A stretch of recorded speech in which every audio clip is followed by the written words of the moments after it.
All right. Good afternoon, everyone, and welcome to the second half of your District PD or PG Day. Thank you again for joining me as we walk through the process of annotated writing. Hopefully, this session will be really helpful for you, informative, but also maybe serve to give you a little peace of mind around the process.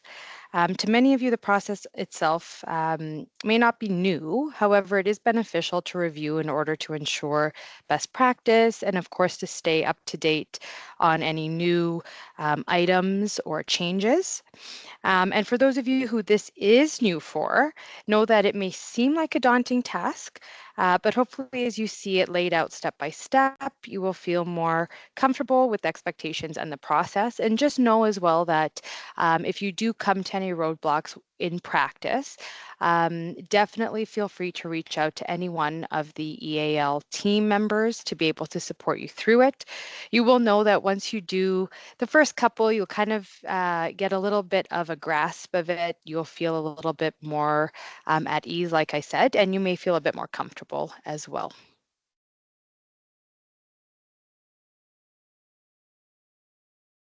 We will begin today's session by acknowledging the land that we reside on.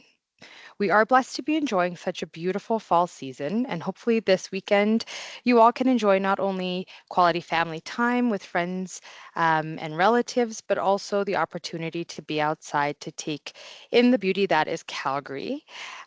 With that in mind, I would like to acknowledge that the Creator gifted us with this land that we are blessed to share and care for together. The Calgary Catholic School District acknowledges that the land we gather on, Mohkinstsis, is the ancestral territory of the Siksika Sitipi, the Siksika, the Kainai, Piikani, and Amskapi Piikani. We acknowledge all First Nations and Métis of Treaty 7 lands, and Tsuut'ina and the Yethkapi, which include Bearspaw, Chiniki, and Goodstoney.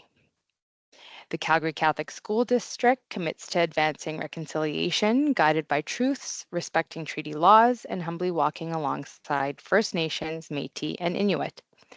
We recognize all who live, work, and play on these lands and who now call this place home.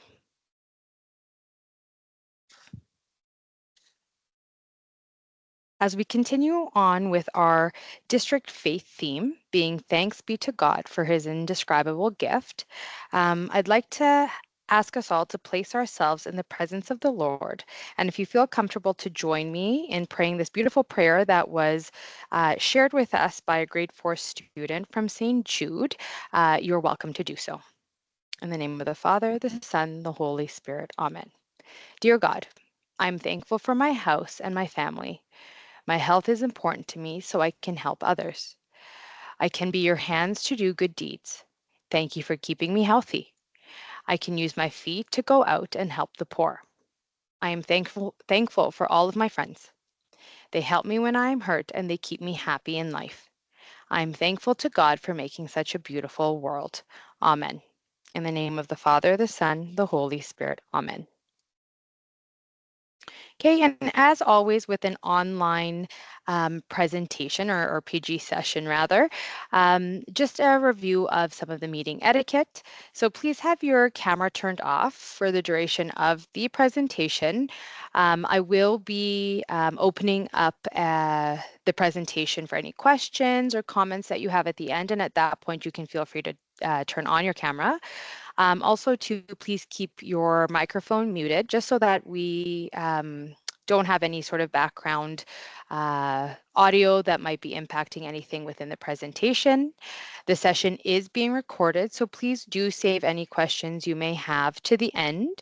And if anything else comes to mind, after the weekend, when you begin the journey of annotating, please feel free to contact your consultant as well.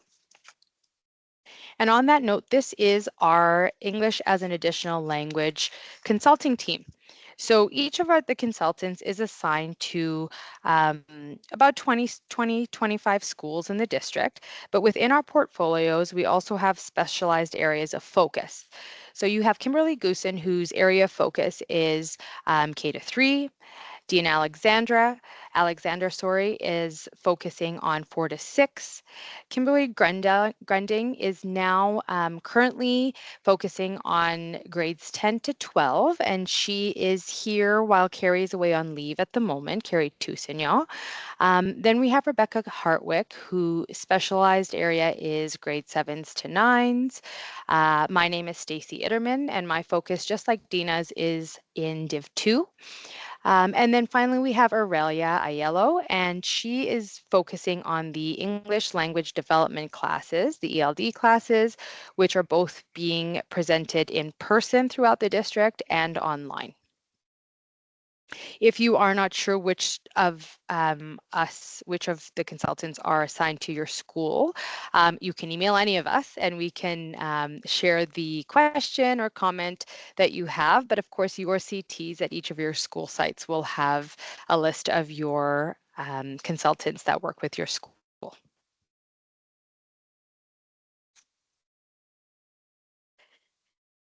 So here is just an image of our our district priorities. And here, as we gather here today, we are also enriching and expanding our knowledge of how to best support the diversity of learning needs for student success. And so we're always cognizant of this piece in different areas of what we are doing within the classroom, working with colleagues in community as well. We aim to provide optimal student learning environments for all our students that are culturally responsive to their needs. And this session will support in that. And again, I will say there'll be a lot of thank yous today. Thankful for all of you teachers and all the work that you do in your classrooms, in your school sites and school communities to support your students and each other. But thank you again for joining us today. It really speaks to your professionalism that you are here learning and growing to best support the linguistically and culturally diverse students that we serve. And not only do we as teachers constantly look to learning opportunities to best support our students, but we also are mandated to do so by our by Alberta Education through our teaching quality standards to provide appropriate programming that supports the success of all of our students. So looking at today's session targets, we're going to start with a brief overview of the benchmarks. This way you have a good sort of foundation for what you will be using to help you assess the writing sample that you are working with for the annotating process. And then from there, we will actually break down the competencies of the benchmark for writing to actually begin an annotating to annotate a sample. That way you'll be able to see that step-by-step process. A few updated terms that you might hear, see, and start to be using yourself are EAL, which is English as an Additional Language, and that refers to the programming. ELL, which is English Language Learners, and that refers to the student. ESL is English as a Second Language. That acronym refers to a course code and is also aligned with some of the course coding that Alberta Ed uses. And then finally, ELD, which is the English Language Development, and it is a locally developed course within our district.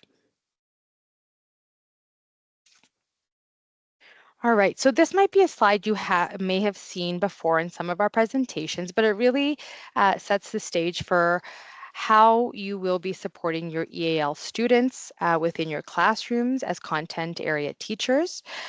When working with our English language learners, we must be really mindful that we wear two hats as teachers. When wearing our content hat, as you see over here with the blue top or the green top hat, we use language to teach new concepts and topics. And the curricular learning targets are outlined in the program of studies and are grade specific. And the achievement of these outcomes are indicated on progress reports. In our content hats, we are targeting and assessing what students are learning, knowing, and doing in our classrooms.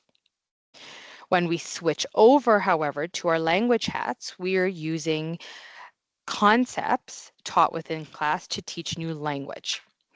The language learning targets are outlined in our K-12 CSSD ESL benchmarks and are based on additional language acquisition. And the achievement is assessed based on a multiple year trajectory, and they are divided for the most part by division rather than grade.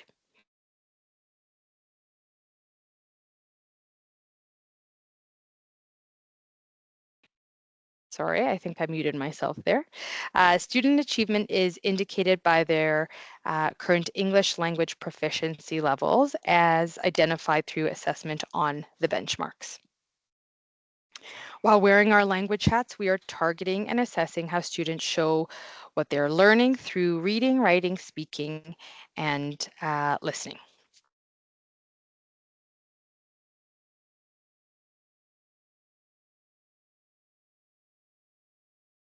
So here is just a quick overview as well of the purpose of the ESL benchmarks. The benchmarks do fulfill Alberta education requirements for funding and teacher accountability as outlined in Alberta Ed's funding manual and guide to implementation. The benchmarks do support teachers in guiding appropriate programming for their English language learners in their content area classes. And if we shift our mindset from the benchmarks being, this daunting document to seeing them as what they really are, which is simply a rubric for targeting language, it really helps us to know where our students are in their language proficiency and how we can best support and target within our classrooms to help them progress along that rubric. The benchmarks also support us then as teachers in communicating this language growth and progression to all stakeholders, those being the students themselves, parents, guardians, and other members of that student's learning team. Finally, also with regard to supporting transitions for our English language learners, the benchmarks are an additional piece of information to informing the most appropriate pathway for our students as they develop through their career as students from elementary to junior high and onward to high school and potentially post-secondary or the workforce as well.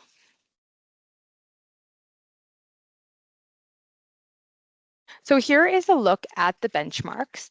I have here a writing benchmark pulled up, but all the benchmarks are kind of set up in a similar way. So I just wanted to run through this quickly so you know what to look for when you are looking at this document. The benchmarks themselves do identify 5 levels of English proficiency, so level 1 through to 5. And 3 competencies. So we're looking at vocabulary, sentence structure, and cohesive devices, and that is for all strands, so reading, writing, speaking, and listening.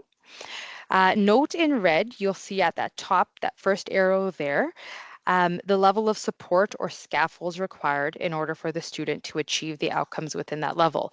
So something to really keep an eye on is that that support is required from level 1 all the way through to level 5. It does become less as students progress, but it is still there. The benchmarks also include descriptors, which help to quantify and provide context for the outcomes. And as you see highlighted within the actual columns, they have it bolded in few, some, more, variety, and broad range. As well, we have qualitative descriptors to identify familiar and unfamiliar topics as well. And finally, you'll see at the bottom there just an example of the specific language targets, which are highlighted along the side with bullets for each section.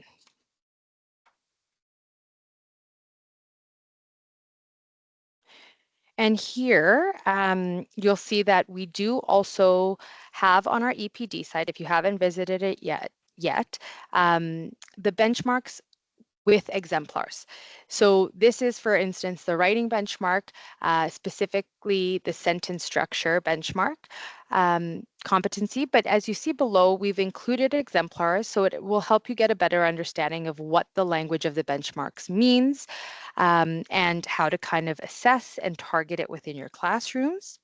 Again, just note that the words that are there as examples are not exactly the words you're looking for. Instead, it's the type of complexity of word that you are looking for and how it kind of develops from that level 1, 2, 3, 4, and 5.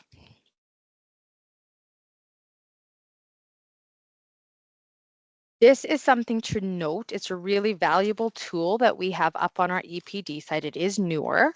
And what it is the benchmark supporting document. I would suggest and recommend that you do have this printed off and keep it kind of alongside you while you are working through annotated writing processes in your school, whether you have it, you do it collaboratively, you work in partners, or you work on your own.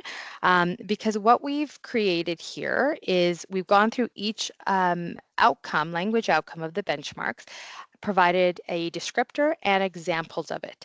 So it really gives you an idea of what each are: simple descriptive words, what an everyday word is, subject specific vocabulary, and it goes into sentence structure items as well as the cohesive device items as well. I will give you guys a little bit of a example of that, just a few snapshots from the actual document, just a few slides down from here, so you have an idea of what it looks like. And the link to this document is in the chat as well for your convenience. So from here, we'll move into annotating a writing sample itself. We'll begin with what does it mean to annotate a writing sample. So when you have student work in front of you, you're going to be annotating the writing sample by adding comments, notes, explanations within that actual document. You can add additional information, any analysis that you're making or any feedback right onto the document itself. Here's an image that we actually pulled from an Alberta Ed website. This is not necessarily what yours might look like. It might not have this many highlights or this many areas that are being noted and annotated, but it could. It could look like this as well. This is just an example. And we've also included to the side a label that will help you in noting the level of achievement of the written sample, and then also identifying the current level. And those labels are also available on our EPD site to print off for yourself, for your school, and you add that to the writing sample. So essentially what you're doing with annotating writing is you are finding proof of a student achieving specific outcomes that are identified in the benchmarks themselves. And why do we annotate? A couple of reasons, a few reasons actually. The benchmarks show where students are in their language acquisition, as I mentioned, and by annotating a sample, we are able to provide the evidence. This assessment not only shows us, where the student's ELL level is, but it guides us in how to move forward from there as well. So it does inform our practice and how we target language within our classrooms. And just know, simply uploading or sharing a writing sample with no annotation does not indicate or help to identify the EAL level that the student has achieved or working within. And also you cannot upload a writing sample or use a writing sample that is that you used a content area uh, English language, or not English language, but an English or literacy rubric for either. For our K-12 students, the annotating a writing sample does fulfill Alberta Education's requirement for funding and teacher accountability. So that is an important piece to note. And of course, annotating a writing sample guides appropriate programming, as I mentioned, and sets, the instruction and assessment, and helps us to really support that student in building their proficiency. Here is just a quick breakdown again of those competencies that are present throughout all of the strands: vocabulary, sentence structure, cohesive devices, and an explanation of what each of those are. And these strands, or these competencies, are in all strands, as I mentioned, but also in all grade levels as well. So looking at vocabulary specifically, here's an example off of VPD, which has the exemplar page as well. And you can see that for vocabulary, what you will be targeting and assessing when you're looking at the written sample from your student is everyday words, descriptive words, subject-specific words. As we move on into level 3, for instance, we're looking at synonyms and antonyms, beginning the academic words, and then on to figurative language as well. Just a recap of the tiered vocabulary, this is what you're going to be looking at as well when you're assessing the written piece of writing. And so looking at this, we have tier 1, 2, and 3 vocabulary words. And so to break that down, the words that we use and teach every day in the classroom are divided into these 3. We're targeting them, we're modeling them, we're using them, students are hearing them with their peers as well. So tier 1 words are those that are foundational words. They're used every day in everyday conversations.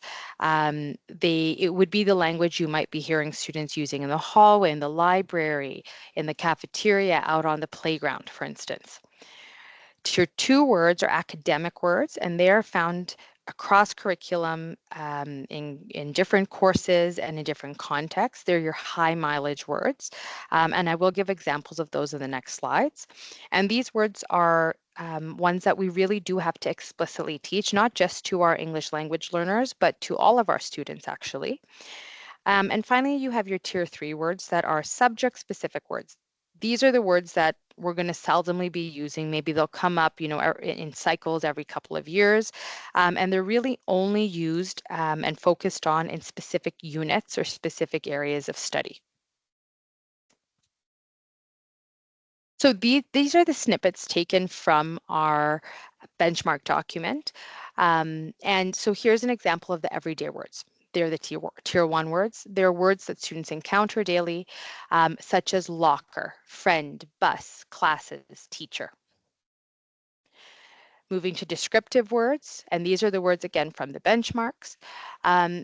They use an increased variety of adjectives that demonstrate a growing complexity of vocabulary, sphere, gigantic, towering. Our subject-specific words, they're content area words.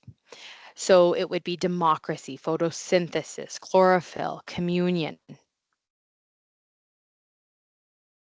And then the academic words. So these are words that are interdisciplinary and may describe a process. In high school, oftentimes are referred to, and even in junior high, directing words or transition words.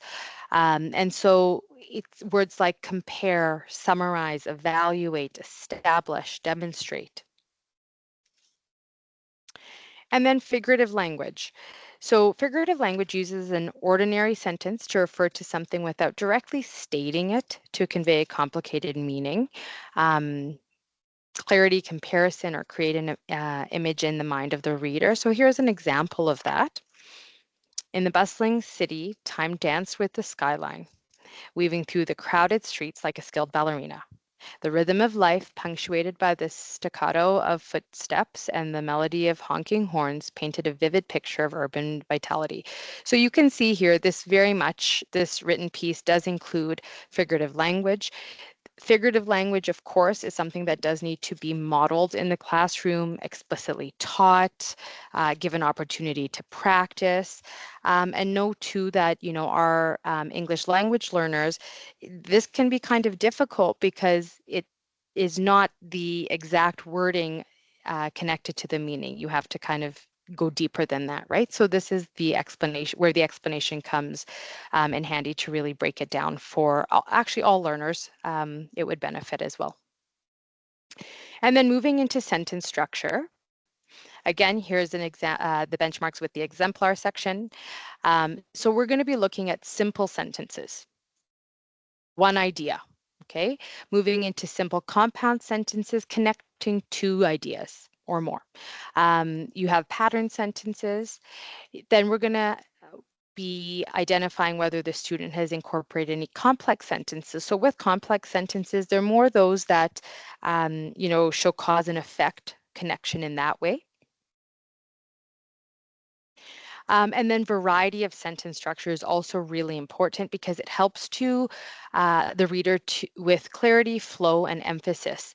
It also speaks to grammar and punctuation. So here's an example that a student included. My high school time was like kind of confusing. Like there were classes and stuff, and I had to do homework. Sometimes it was boring, and other times it was just whatever. So very much written in the way that the student would speak, maybe to a peer, in a very casual conversation with a teacher even. And as you can see, with supporting, modeling, and explicitly teaching how to enhance sentence structure and be mindful of tone and audience, coming through in writing, you can see this student has incorporated a few more of those. So my high school experience was marked by challenging academics and social dynamics. Beyond academics, lunch breaks were a time we could relax with peers. In hindsight, my high school journey, though occasionally challenging, served as a crucible for personal growth, shaping both my education and social understanding. So certainly the increase in variety of sentences used improves the understanding for the reader and the way in which the actual message is conveyed as well. So now looking at cohesive devices, and essentially cohesive devices is, are your connecting words. So here you can see they are your conjunctions, your time markers, sequence markers as well, and transitional words. So your sentence starter, sorry, would be in addition, also, therefore, transitional words, consequently, on the contrary, sequence ideas, first, next, lastly, finally, and passage of time or time markers, meanwhile, after, later that day, earlier that morning. So these, again, very important to note, have to be explicitly taught. We can't assess or look to assess a student on using these items, if we haven't explicitly modeled them, given opportunity to practice them, and engage with them in the classroom. Cohesive devices are also our transitional words. So looking at our level 3 students, looking at words for therefore, in other words, other than. Moving into level 4, despite, referring to, and level 5, consequently, and to summarize, for instance. And why do we use cohesive devices? So I have here, whoops, sorry about that. Whoop. Went a little bit too quick there. A written piece here. Technology has changed the way we live a lot in recent years. Everyone uses smartphones now, and that's changed how we talk to each other. You can call or text, and there's social media too.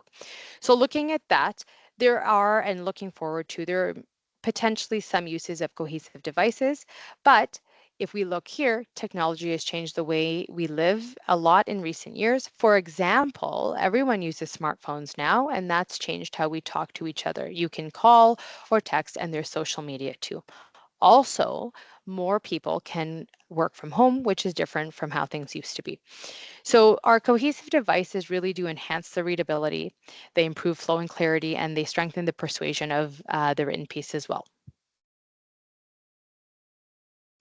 Now, ways to target cohesive devices in your classrooms, as I mentioned, they have to be explicitly taught and modeled in order for students to, gain mastery of them and proficiency of using them, whether it is in their speaking, in discussions, in conversation within the classroom, or in their writing samples as well.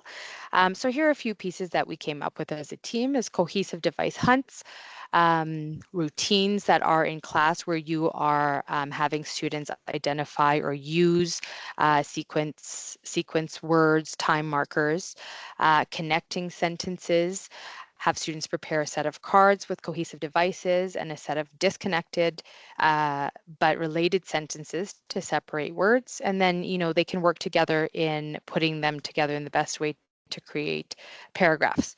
Again, this is a really great way to also build this academic skill for our native English speakers as well. So this is a universal strategy that supports all of our kiddos in building their academic language and ability to engage in academic discussion. So now we're going to be moving into the actual physical part of annotating. And now what that might look like in your school sites is different, but something to really keep in mind is because we work with second language learners, all of us, we all are essentially language teachers because all our lessons, our conversations, and our activities are delivered in English. We all have to be mindful and aware of what the benchmark language is, what the outcomes are, and how we can support our learners in moving and building their proficiency. So assessing and annotating writing samples is the responsibility of all our teachers, regardless of your content area. And I know it's, maybe set up in different ways in different school sites, but it is something that we're all working to enhancing our own capacity to do within our classrooms as well. Now, evidence for writing. So the evidence can come from a variety of sources and subject areas. That's something to really keep in mind. I know that a number of schools do school-wide writing prompts. When you are doing this, or within your classroom you're doing this, you want to really be intentional and targeted. Ensure that if it's a picture prompt or a statement prompt, it is something that is culturally responsive, but also accessible in terms of the content and context for all students, so that they have the ability to really dive deep into what they are writing, the language they're using, how they're going to share their knowledge, and of course their language. And it really, can be beneficial to use a classroom assignment. So you can see here to the right is some creative writing pieces, maybe lab reports, graphic organizers that they've used, even letters that they've created in class. Because with the written pieces that have been taken from a classroom assignment, students have had the opportunity to be exposed to subject specific vocabulary and have had the chance to really practice using it appropriately and effectively. They've also built a little bit of background knowledge around the topic. So again, the language that they're able to use and showcase may be able to, show a more accurate account of what their level is and what their proficiency is.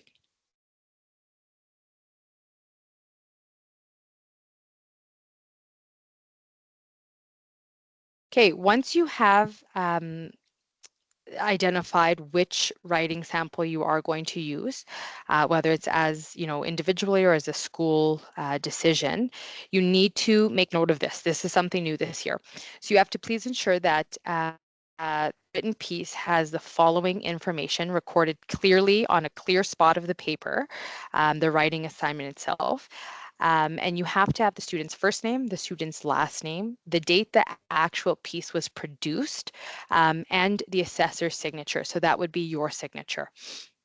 Now, the reason for this is in previous years, Alberta Ed had been open to us using a writing sample, that we would do in the spring for the next school year, so the next funded year, but now they do want it for the current funded year. So that's why we do have to have the date it was produced, as well as your signature, just to ensure that it was done within a classroom. We do have labels on our EPD site. We're going to update them to have these 4 pieces on them. So what you could do as a school site is just print them off and have them available for yourself, your teachers, to just place on the writing sample. So that way that information is not missed. So a few items to note when you are getting started in the annotating process. What you're going to do is you're going to begin noting or circling examples of the student achieving benchmark outcomes. If there are any notes you would like to add, please feel free to along the side. You can see in this example, the teacher has done that. Be mindful though not to include, non-judgmental comments in nature. This will be available for viewing. So just be mindful of that. Be professional in your comments, as always. Next is you don't need to annotate the entire sample. So once take a read through, and we'll go through this step by step as I'll show you, but you're looking to find a couple of examples of each of the competencies. You don't need to work through a whole 3-page assignment and annotate the whole thing. And then finally, you do not need to make multiple copies of the writing sample. So although you are finding evidence of all 3 competencies, the vocabulary, the sentence structure, the cohesive devices, know that you don't have to have 3 separate copies of it. You can annotate all of those competencies all on the same document or the same writing sample. A piece to also know and just keep in mind is that within your classroom, if you are taking a writing sample, you can use it for 2 areas. So using your content hat and your language hat, it could, you would have the 2 separate rubrics, one being the benchmarks, one being maybe your ELA rubric that you're using, or a social rubric that you're using, or a science rubric that you're using. So one piece of writing can be used for both. In that case, you may need to photocopy too, but for the purposes of annotating the writing sample, you don't need to.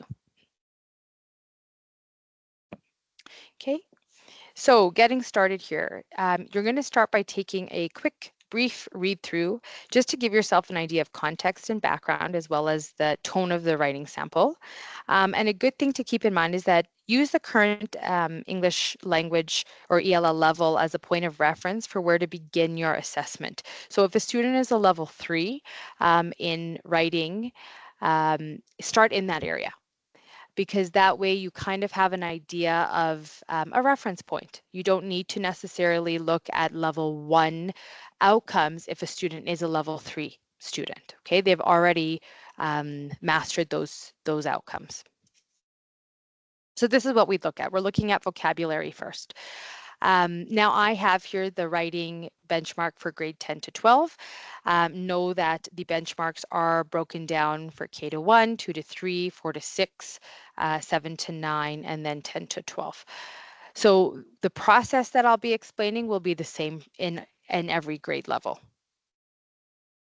When you are looking at the level as your beginning reference point, it doesn't hurt to kind of look at the level just before, if there were any outcomes that the student was still working on.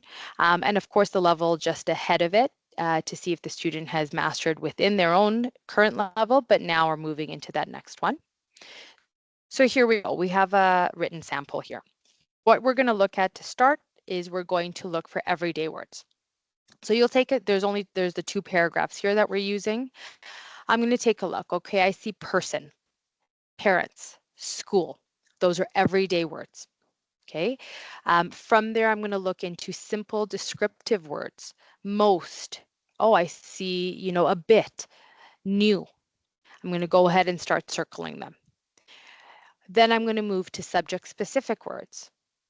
Migration, identify, and actually identify could be part of the academic words too. Country. So just going in and circling and kind of putting a legend along the side as we did here. You don't even necessarily need to put it written out that way. You might want to just put it just above each of the circles that you do, EW, everyday words, subject specific words, SS. Then I'm looking at the academic words, so impactful, product.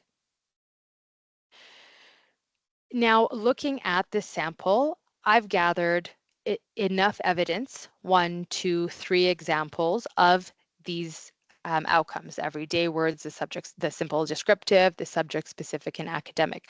Based on what I've identified and assessed, this student has achieved level 2 writing outcomes for vocabulary. So in saying that, this piece of writing has showed that mastery level. So the student is then working in level 3. So working now towards achieving mastery for level 3 language outcomes. And so this is what you would include on your annotated work sample as well. Now we'll move into sentence structure. Again, start in the area that the level that the student already is in, just below and above the outcome. So you kind of have a good sort of grasp of where they are. And then we'll do it again. So same document. I've just, removed what I had done previously. For yourself, you would just use the exact same one.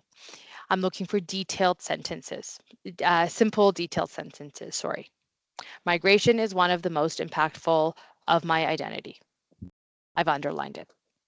Now looking for a compound sentence, okay? I started to go to a school here, make friends and start a new life, and I started to learn the culture of Canada when I moved here. Beautiful compound sentence. Two kind of ideas connected with that and. And then we can see evidence here in this writing of knowledge and proficiency of using basic paragraphs as well. Now, I'm coming from an elementary background. I loved using color and different, color coded ways of doing this.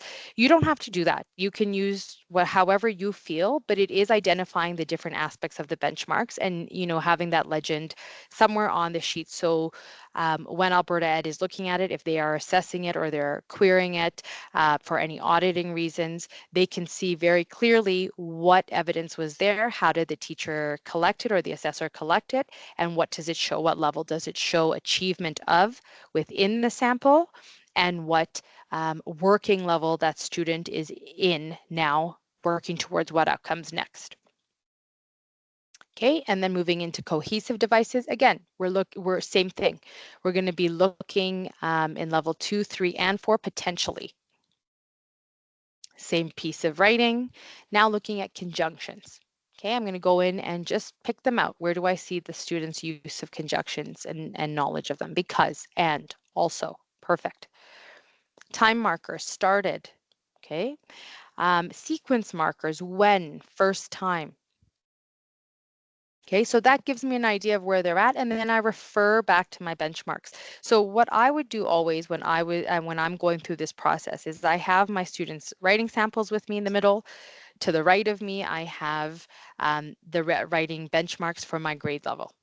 And I just refer to them back and forth so that I know kind of where I'm looking, what I'm looking for, what the outcomes look like. Once you've kind of done, a good handful of them, you have an idea of, what a level 3 is, what a level 4 is, what a level 2 is. And so you kind of are able to, navigate a little bit easier. Now with that new benchmark document, I would also have that to the side because that'll kind of really guide me through and assist me in understanding what I'm looking for as well. So it's good practice. I found it helpful. So it's just something passing along as good practice for yourself too, if you'd like to use it.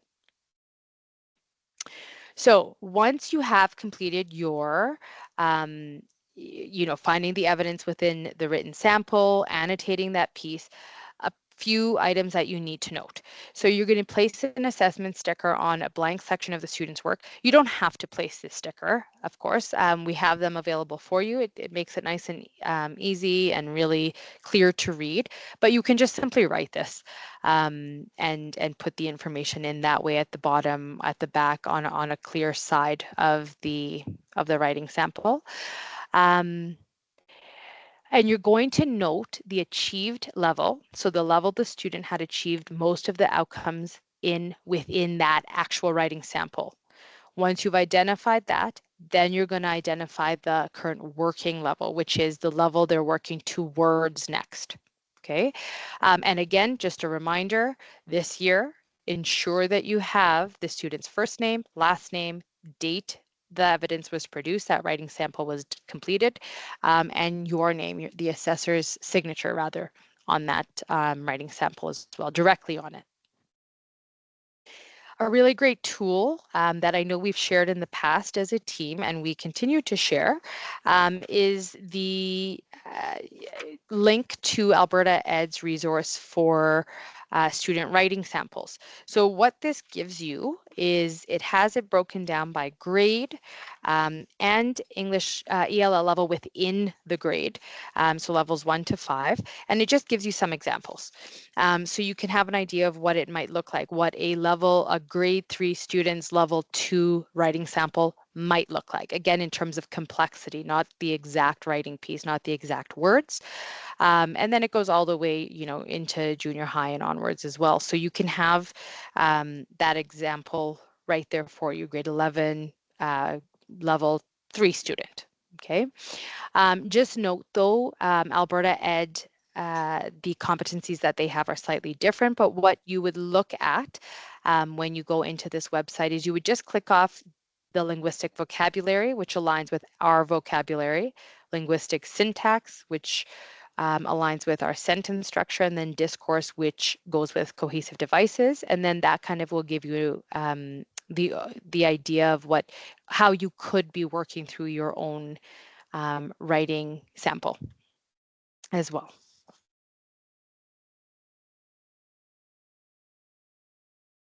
All right, and then new this year as well is a few changes in ed form. So once you have your annotated writing piece, you are responsible for uploading that onto ed form. So once you open your benchmark card, you will see there is a tab there for EAL, Annotated Evidence Upload. Once you click on that, this window is going to be generated for you, and you have to add a few pieces. So the date of the assessment, the assessor's name, and then the language strand that you have annotated. A few pieces to also note as very important items is the file must be named in a very specific way. I've included it here in pink at the bottom, but it's also embedded in EdForm so that you have that as a reference.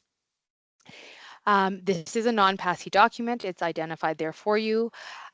But here is a piece that you may not know yet. Your CTs may not have shared quite yet, but the deadline to annotate and upload evidence this year is January 31st. This is different than previous years when we would have until the spring to do so, and we could even have used a spring writing sample.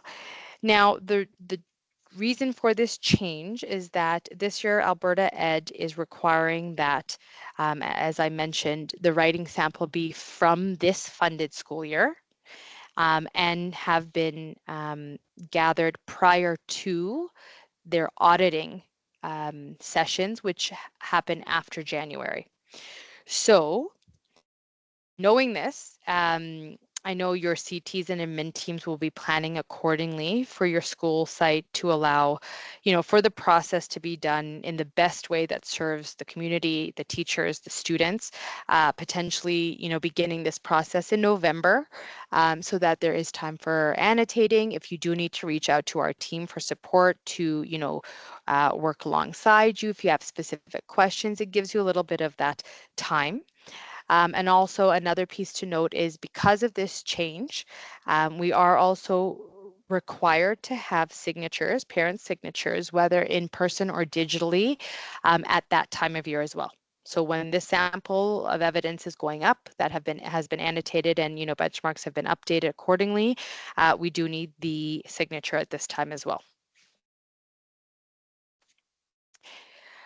With the new deadline, there are a few important other pieces to consider. So because it is an earlier deadline, as always, our K to grade 1 kiddos would not be doing a writing annotation, a writing sample as evidence because they aren't at that stage themselves developmentally and curricular, like in terms of curriculum, they're just practicing their writing. So they're always going to be doing speaking and listening annotated evidence samples.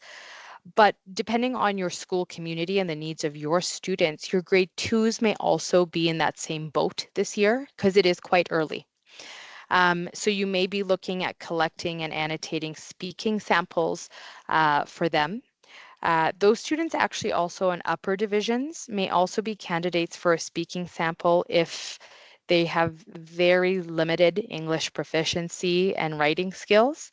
Maybe, your level 1s, level 2s even, or, students who had little to no formal schooling prior to coming to Canada.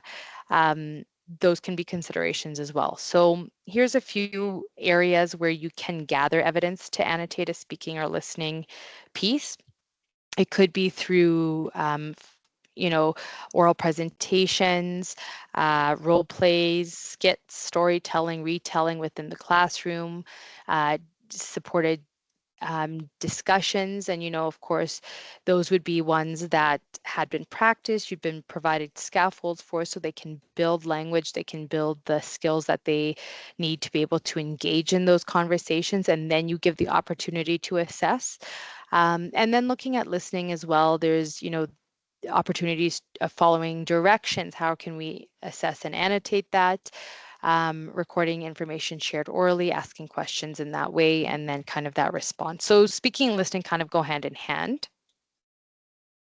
Again, just with the writing, you use the current EAL level as a point of reference for where to begin your assessment.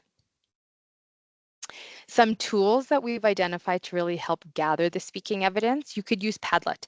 So this is a really interesting way of doing, of gathering your evidence.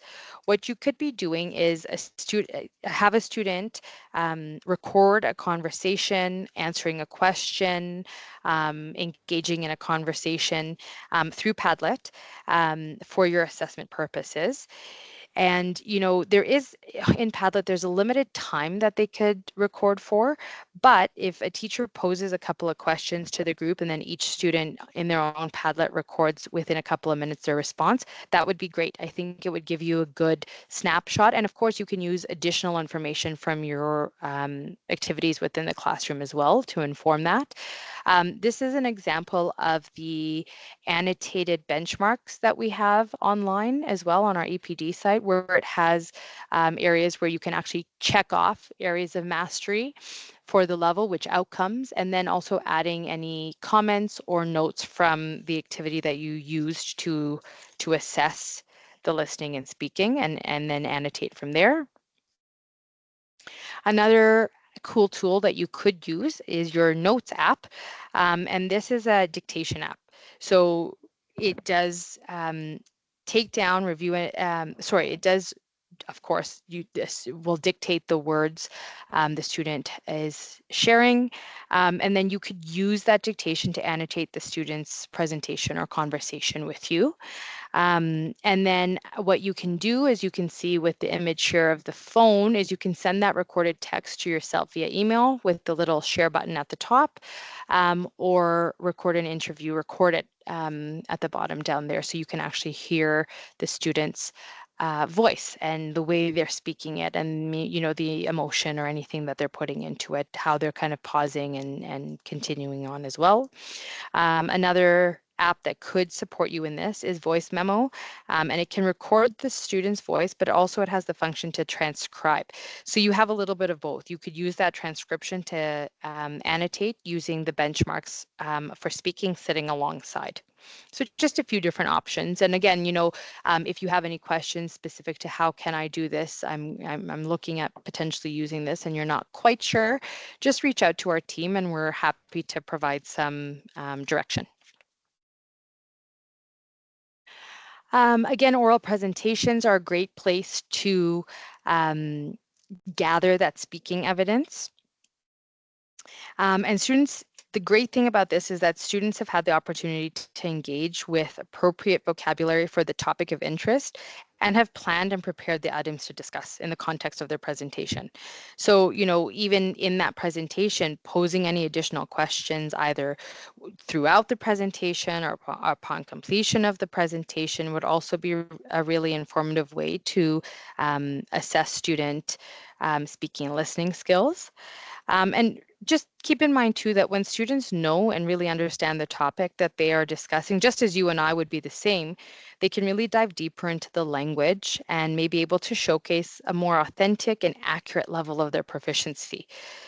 So the presentations can also really serve to provide teachers with, that opportunity to even formatively assess their content. So, you could be using one presentation, from and viewing it from both hats, from both perspectives.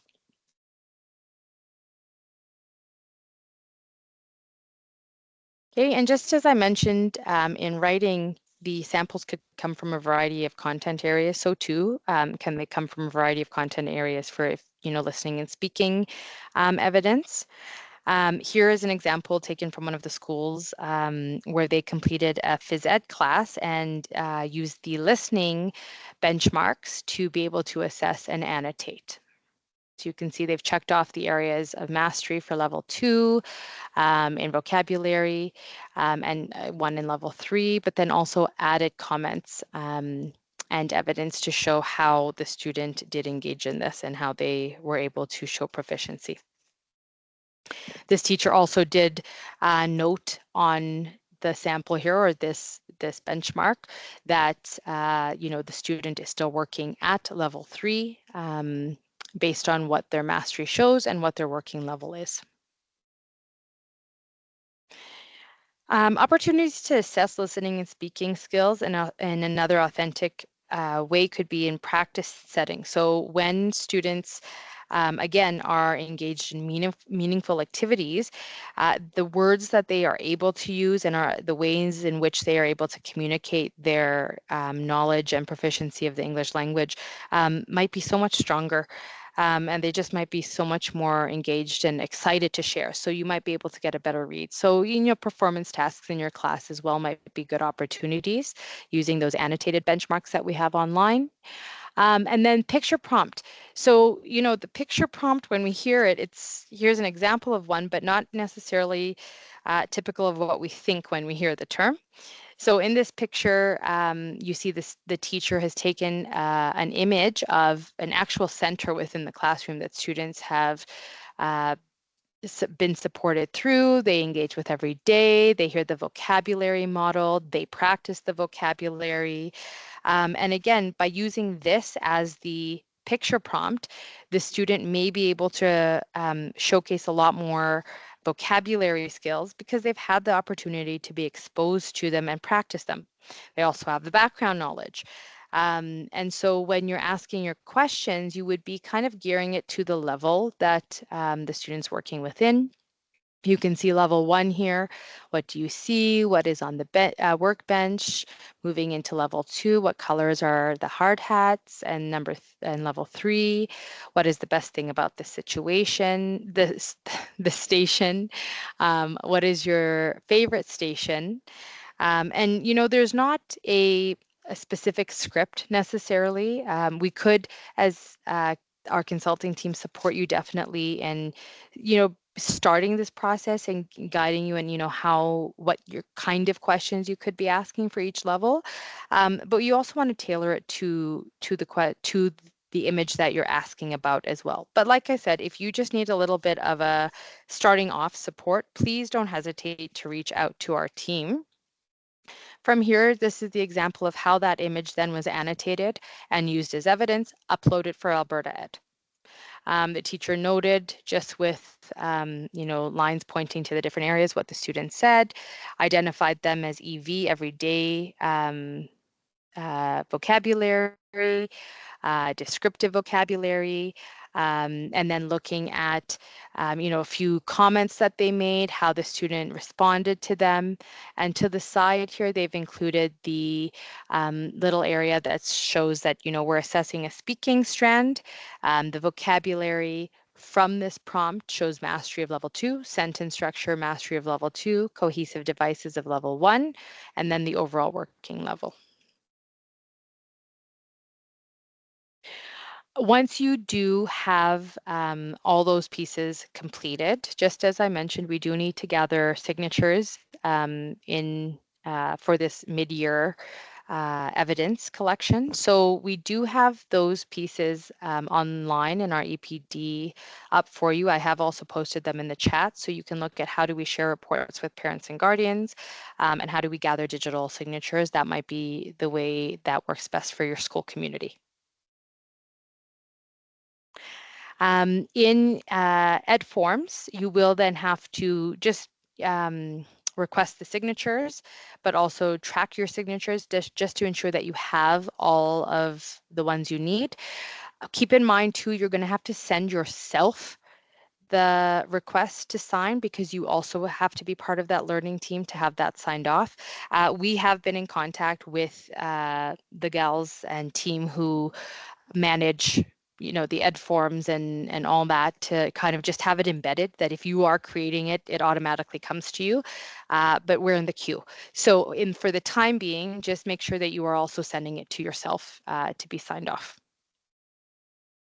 And then again, if you have any additional questions, coming back from this beautiful long weekend we're looking forward to, and further as you kind of get into the real process of it all, please do not hesitate to reach out to any one of us. We are excited to be supporting as much as possible, even if it means, working with you in your school site, almost like an office hours. And we meet with different teachers to just answer any specific questions about the benchmarks and the annotated writing process. Please feel free to reach out. And finally, thank you so much again for joining me this afternoon. We are finishing a little early, which is nice. You can maybe start enjoying, this Thanksgiving weekend. And of course, thank you to all of you for all the amazing work you do daily with all the students in your classrooms to support and love and welcome them. And again, thank you for being here today with us. So what I'll do is I'm going to stop recording at this time, and I will uh, come on to the video. And if you have any questions or comments, please feel free to add to the chat, or you can unmute yourself, or come onto the video as well, and we can have a quick chat.